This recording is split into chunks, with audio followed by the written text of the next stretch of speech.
In a patient with a first trimester pregnancy with cramping or bleeding, an intrauterine pregnancy can be quickly identified at the bedside. To perform this scan, I'll use the curvilinear scanner on an OBGYN preset.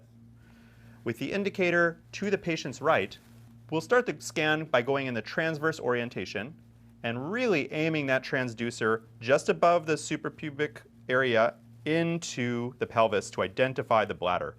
It's very important to first identify the bladder to get your bearings.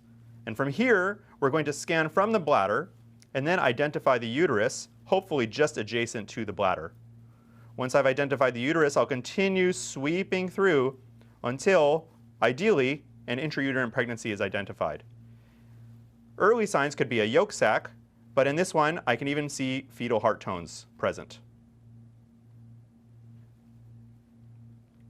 Once I've scanned all the way through the uterus, it's always a good idea to do a second axis to go lateral, this time with the indicator to the patient's head, and do another sweep, just to make sure there's even no second gestational sac hanging around with twin B. And once I've swept through, I can feel confident that I've identified a positive intrauterine pregnancy in this patient.